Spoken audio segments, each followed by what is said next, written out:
slum zone test. So what do you mean by workability?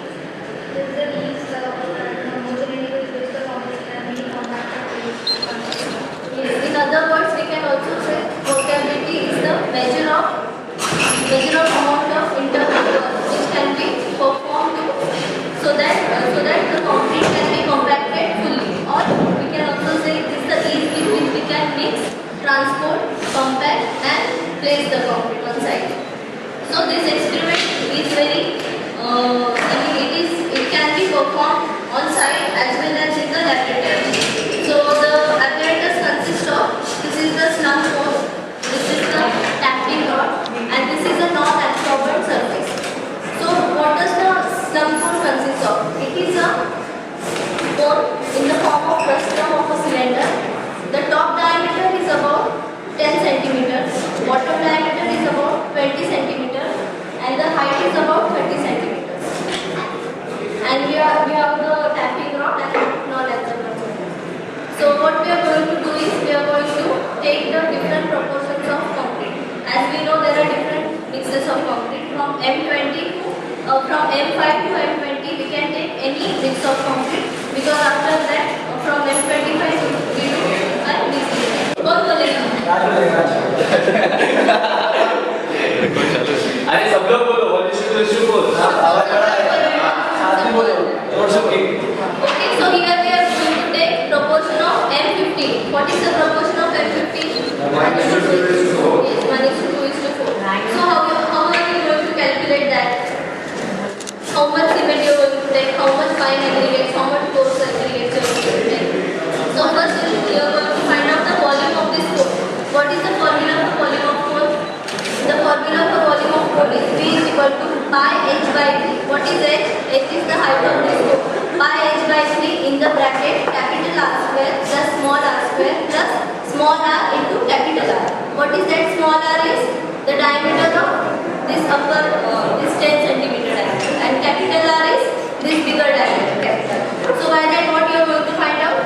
Volume of what? Volume of cluster of this coal. So what is the formula for density? Density is mass upon volume.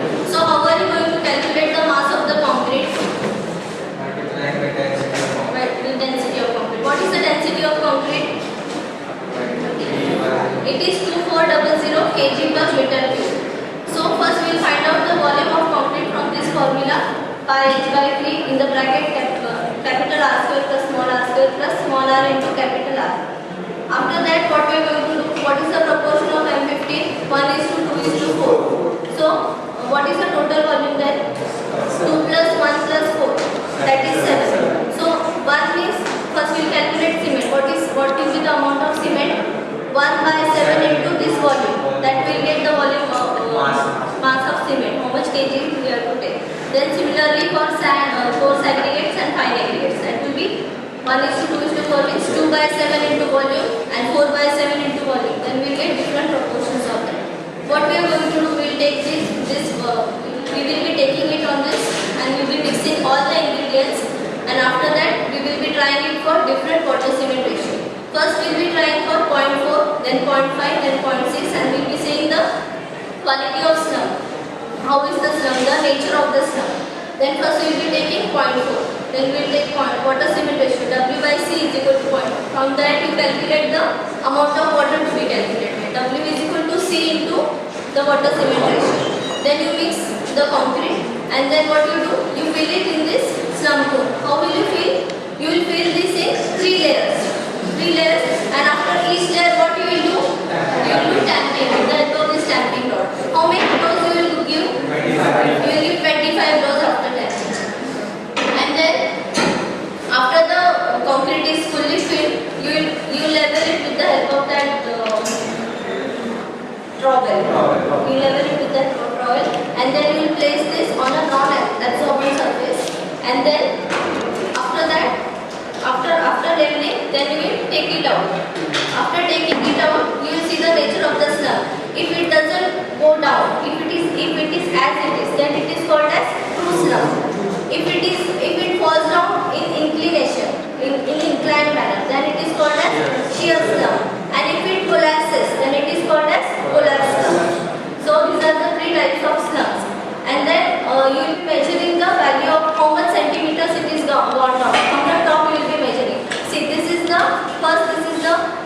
value of the slump.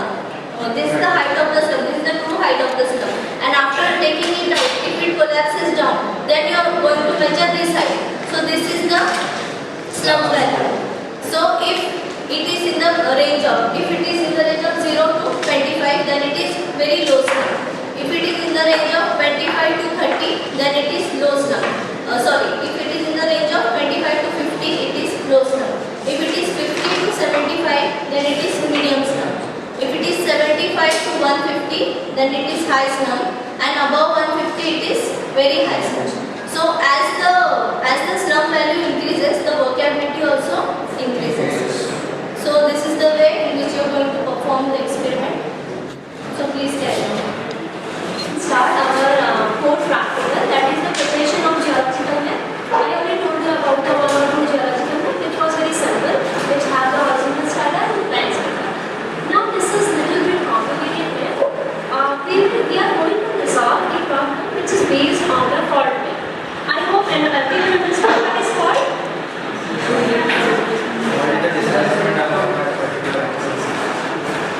Not particular access, we won't require any particular access, but if there is any joint and any cleaning or fracture is there, along which if there is some displacement is there, then we can say fault. Like you can see here, this is the accident model of fault. Can you see some displacement over here? You can see this white line, and along this line some displacement is there. See, as you all know, the faults are very dangerous for any large object, because these are the things where some displacement has occurred in the past, and we cannot deny such future displacement. Okay, such type of displacement in future. So this is very important to find out the faulted sites before any large construction. So in this geological map, we are going to prepare a large cross section of this map, and can you see some feature over here? See, this is lithology C, and this is again lithology C. Can you find out something along this line? Can you find out something along this line? What should be there? If this is C must be continuity here. But can you see C? If this is C, and again C is appeared over here. If A is here, another A is here. B is here, there is another B. B is here. So I can say along this line something is happening. If I will color this map, then clearly I can find out this is the fault line. Now how you will prepare this map? As you all know, these dotted lines are contour lines, and these solid lines are the ecological line. Everyone understand how we will calculate the difference, right? We will join the points of equal elevation, mark a straight line, another straight line, and higher to lower depth, and we will find out the angle. So whatever the angle we will find, we will make an outline, then we will draw the angle. Now after drawing this, you will mark this fault plane on your map. Then clearly you can see the displacement. Now if this is in one side, will you suggest this side for any construction? Will you suggest? And no. Why? Because this may be a dangerous side. Okay, let's start. This apparatus, we can calculate the optimum dosage of coagulant required. Optimum dosage means when we add some coagulant to any water to make the coagulation or to increase the fastness of coagulation. Usually this coagulant will be alum. Alums are available in solid form or in powder form and in liquid form. So what we have to do is, so here there are 6 stirrers, and we have to take the sample whose optimum dosage of coagulant is to be taken. So these jars are 500 ml to 1000 ml, say half liter to 1 liter. So as per the convenient, we have to take 6 jars and we have to fill with 1 liter or half liter of water. And previously calculated are a known value of coagulant that has to be added in the middle of any one of these jars. Middle. Usually middle one we have to put the coagulant of known quantity. which is referred from the book or which is being calculated by trial and error. Then we have to add 2 ml more to the another container and another 2 ml to another container, and on the right side we have to increase 2 ml, and in another last container another 2 ml we have to add. So here is the descending, here is the ascending. So this stirrer is to be started and we have to give a 30 to 40 rpm speed for 5 minutes. Then afterwards 20 minutes lesser rpm than the 30, say 10 to 15 rpm, we have to stir it for 20 minutes. Then we have to allow this to settle. The main aim of this is by adding the coagulant there will be a formation of flow. The flow, what the flow is going to do is it will catch the smaller particles which are not readily settleable in the water. So in this flow a smaller particle will start settling and increasing their sizes. Once the size gets increases, automatically the specific gravity of the particle will increase. And as we know, any particle whose specific gravity is more than 2.65 is readily settling. So likewise, flow formation, settling of this great particle into the flow and becoming a larger particle and settling. And then what we have to see is in which container more flow, more settleable suspension is there. For that particular container, how much coagulant we have added, that is going to be the outcome of coagulation. And that process can be used for the larger scale of coagulation in the treatment tank. So this is what is about this system. Follow my point? Yes. Discharge of the fluid. Okay, this is the this part is called as formation, this one is rod, and this one is diaphragm. This is connected to the original pipe, that is larger pipe to the smaller. The diameter of this pipe is 28 mm and this is 40 mm, but the depth is kept constant. This one is also called as the outlet of diaphragm. This is due to which is connected to the pressure before entering the fluid to the formulate and after where the depth is kept constant. Okay? Before starting the motor, what we have to do? We have to add the water, right? That is called as primary. After starting the motor, we have to open all the holes, this and this one. Okay? Now we have to find the pressure head. This is the YouTube or the calculator. This is data. Before data, negative value in the upper data, positive value. Like we don't bother about the negative to positive. We just add it and we will get the pressure head. Like as we go to the velocity of the fluid, we are going to find out the volume. We use the dimension of this tank. This is 330 by 500 and the depth of the tank is 410. How much time it will require to complete that is to fill this tube 10 centimeter. Okay, from that we will get the value T. That is Q theoretical formula is what? A into V. We don't know the velocity. So we will put root of 2gx. We know the pressure and we will put that value to get the theoretical discharge.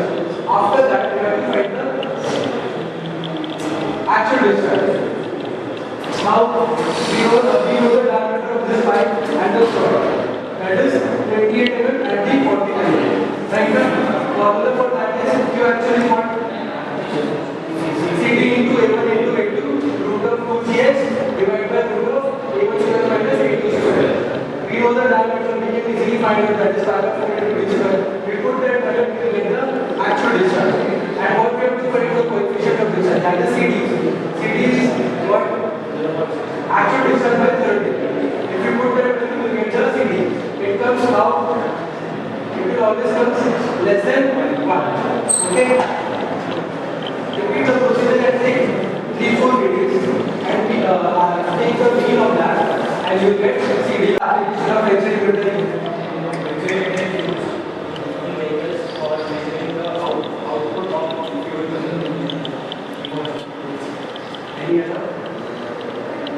So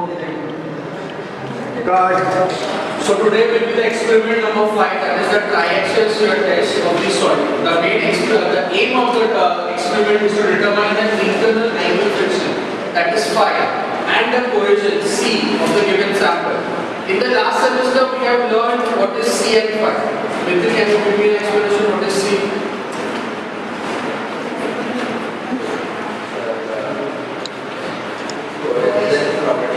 It is the cohesion property of soil.